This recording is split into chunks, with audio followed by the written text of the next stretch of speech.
ዋው አስገራሚ ውጤት ዘ ገነርስ የሚገርም ነው ያስመዘገቡት ውጤት። ሰላም ሰላም እንደምን አደራችሁ አድማጭ ተመልካቾቻችን። ትናንትና እንግዲህ ምሽት ላይ በተደረገው ጨዋታ እንግሊዝ ፕሪሚየር ሊግ በይፋ እንግዲህ ጅማሮውን አድርጓል ማለት ነው። የሚገርም ነበረ። እዚህ ገነርስ በድጋሚ እንግዲህ በድል ጀምረውታል አመቱን። በጣም የሚገርም ነው። የሚገርም ስብስብ፣ የሚገርም ድንቅ ጨዋታ ሲያደርጉ ነበረ መድፈኞቹ።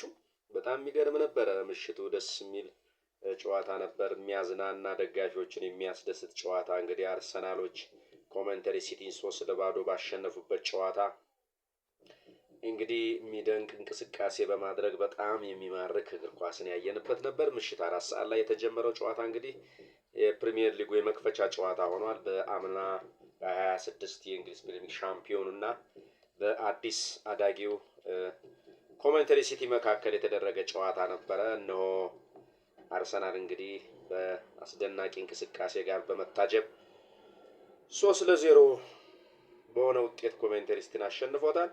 ኮቨንተሪ ሲቲ እንግዲህ በፍራንክ ላምፓርድ እንደምናውቀው የቼልሲ ሌጀንድ የነበረው ፍራንክ ላምፓርድ የቼልሲ ተጫዋች ነበረ። አሁን ደግሞ የኮቨንተሪ ሲቲ አሰልጣኝ ነው።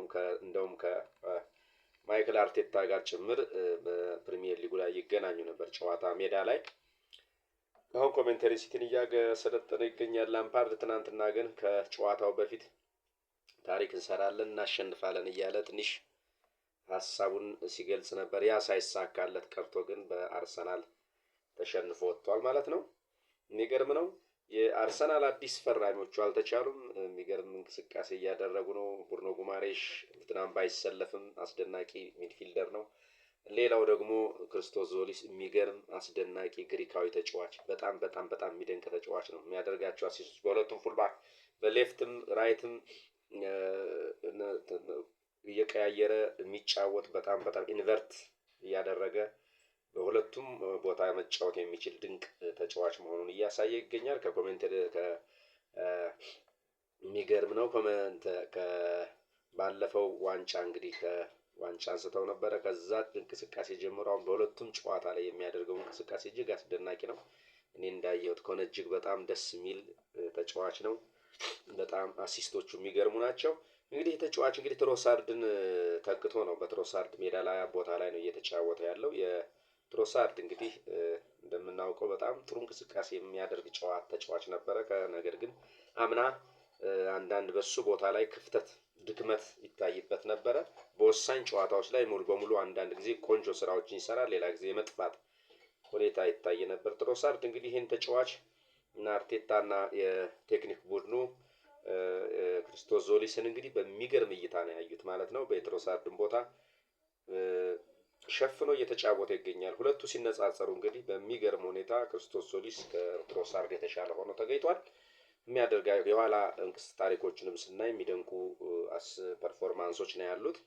ትናንትም እንግዲህ ቆንጆ ድንቅ አሲስቶችን በማድረግ ለጎሎቹ ቀጥተኛ የሆነ አሲስቶችን ሲያደርግ ነበር። የሚገርም ተጫዋች ነው የክርስቶስ ዞሊስ። እንግዲህ በቀጣይ እንግዲህ በአስደናቂነቱ ይቀጥላል ወይንስ ምን አይነት ጨዋታ ሊያሳየን ይችላል? በተለይ ጠጠር ያሉ ከበድ ያሉ ጨዋታዎች ላይ ማየት ነው የምፈልገው። እሱን ከማንቸስተር ጋር፣ ከነ ማንቸስተር ዩናይትድ፣ ከማንቸስተር ሲቲ፣ ከነ ቼልሲ ጋር በሚያደርጉት ከነ ሊቨርፑል ጋር በሚደረገው ጨዋታ ይህን ተጫዋች በቀጣይ የምናየው ይሆናል ማለት ነው።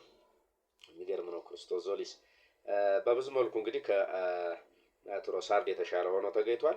የሚገርም ነው። ይህ ከክለብ ብሩዥ ነው የመጣው። እንግዲህ ከክለብ ብሩዥ በ35 ሚሊዮን ፓውንድ ነው አርሰናልን የተቀላቀለው። የ24 ዓመት እድሜ ላይ ይገኛል። በጣም ቆንጆ እድሜ ላይ ያለ ተጫዋች ነው። የ1 ሜትር ከ80 ሳንቲሜትር ቁመት ያለው ተጫዋች ነው። እንግዲህ ናሽናሊቲው ዜግነቱ ግሪካዊ ነው። እንግዲህ ክርስቶስ ዞሊስ የሚገርም እንቅስቃሴን እያደረገ ይገኛል በእንግሊዝ ፕሪሚየር ሊግ ውስጥ። ጅማሮው በጣም የሚያስደስት ነው። ትናንትና እንግዲህ ኮመንተሪ ሲቲን ወይም አዲስ ታዳጊ ቡድን በፍራንክ ላምፓርድ እየተመራ ማኔጀርነት እየተመራ ያለውን ቡድን እንግዲህ በ3-0 ባሸነፉበት ጨዋታ የመጀመሪያውን ጎል ካይ ሃቨርትዝ እንግዲህ ይሄ ሐሰተኛ 9 ቁጥር ሆኖ ለአርሰናል እየተጫወተ ያለው ጀርመናዊ ካይ ሃቨርትዝ ገና በ15ኛው ደቂቃ ነበረ ለአርሰናል ጎል ያስቆጠረው።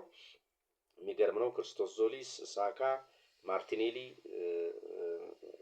ኦዴጋርድ እነዚህ የሚያደርጉት በጣም ከአሁን በፊት የሚያደርጉት ጥምረት የሚገርም ነበር። አሁን የነ ማርቲኔሊን ቦታ ተክተው እንግዲህ እነዚህ አዳዲስ ፈራሚዎች ድንቅ ስራን እየሰሩ ይገኛሉ። ትናንትና የኦዴጋርድ ከሃቨርት ክርስቶስ ዞሊስ እና የሌሎቹም የተጫዋቾች ጥምረትና በጣም ብቃት የሚያስደስት ነበረ። ከሃቨርትስ በ15ኛው ደቂቃ እንግዲህ ጎል አስቆጥሮ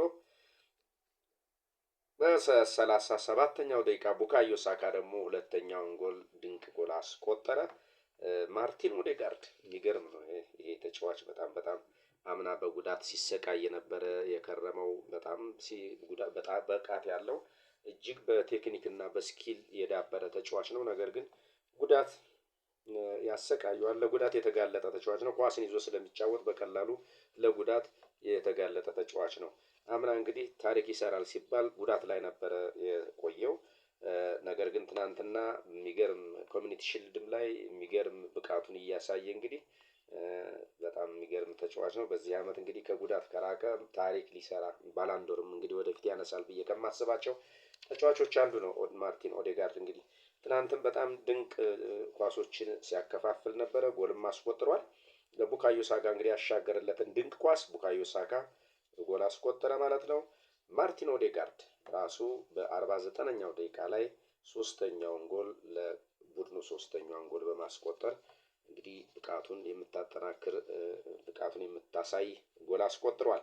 በኮሚኒቲ ሺልድ ጨዋታ ዋንጫ ጨዋታም ላይ ሲቲዎች ላይ እንዲሁ አስገራሚ ጎል እንደውም በረኛውን ሁሉ ወደ ግራ በመጣል በማሰቃየት ነበረ ጎል ያስቆጠረው። ኦዴጋርድ እጅግ ድንቅ በሆነበት ምሽት እንግዲህ በትናንትናው የፕሪሚየር ሊግ መክፈቻ ጨዋታ ላይ እንግዲህ ከኮሜንተሪ ሲቲ ጋር ባደረጉት ጨዋታ ላይ ኦዴጋርድ እንግዲህ አስደናቂ ብቃቱን በማሳየት የጨዋታው ኮከብ ተብሎ ተመርጧል። የምሽቱ የጨዋታው ኮከብ እንግዲህ ማርቲን ኦዴጋርድ ተብሎ ተመርጧል። እነዚህ ኮሜንተሪ ሲቲዎች አዲስ ታዳጊ ቡድን ነው። በፍራንክ ላምፓርድ እየተመራ ያለ ቡድን ነው። ቆንጆ ነው። ወደ ቀጣይ እንግዲህ ድክመታቸውን አሻሽለው ከመጡ የተሻለ ቡድን እናያለን። በእነሱም በኩል ዘ ሲንገርስ ዘፋኞቹ የሚል ቅጽል ስም አላቸው። እንግዲህ ትናንትና ዘ ሲንገርስ በመድፎ ሲዘፍኑ አምሽተዋል ማለት ነው። መድፎ እንግዲህ ሲያስደንሳቸው አምሽተዋል ማለት ነው ዘፋኞቹን። የሚገርም ነበረ።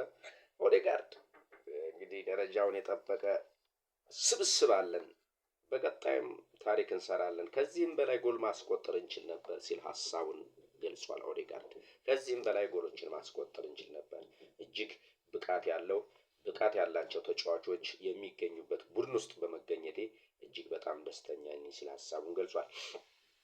የጎል ሙከራዎችን እንዲህ አሃዛዊ ቁጥራዎችን ስንመለከት አርሰናል 20 ሙከራዎችን ሲያደርግ ኮቬንትሪ ሲቲ 4 ሙከራ ብቻ ነበር ያደረጉት። ኢላማውን የጠበቀ አርሰናል 6 ኢላማውን የጠበቀ ሙከራ ወደ ጎል ሲያደርግ ኮቬንትሪ ሲቲዎች 1 ብቻ ነበረ ያደረጉት።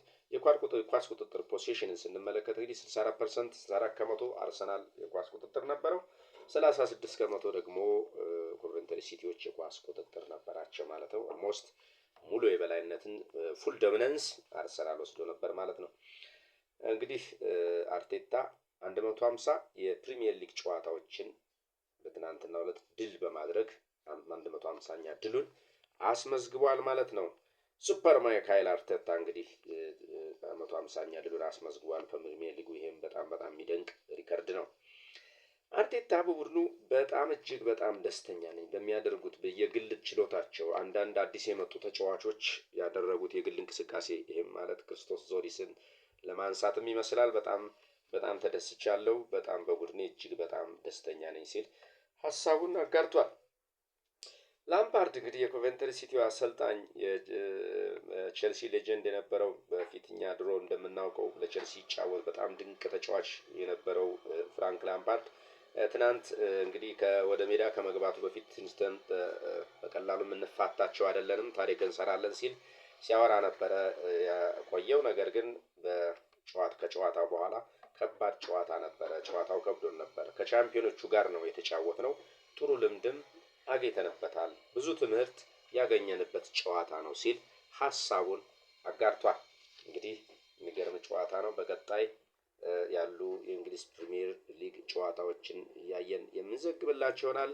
ጨዋታው በይፋ ተጀምሯል። ዛሬም እንጋብዛችኋለን። የምሳ ሰዓት ጨዋታ ማንቸስተር ዩናይትድ ዘ ሬድ ዴቪልስ ከሃል ሲቲ ጋር እንግዲህ ምሳ ሰዓት ጨዋታ ይፋለማል። እሱንም የምንዘግብላችኋል። በቀጣይ እንግዲህ ዛሬ በሚደረጉት ዛሬ ከሰዓት 11 ሰዓት በዛ ያሉ የእንግሊዝ ፕሪሚየር ሊግ ጨዋታዎችም እንደዚሁ ይካሄዳሉ። እነሱንም በቀጣይ ምንዘግብላችሁ ይሆናል። ምሳ ሰዓቱንም ጨዋታ እንዲሁ እየዘገብንላችሁ በቀጣይ እንገናኛለን። ሰላም ጤና ይስጥልን። ቸር ሰንብቱልን።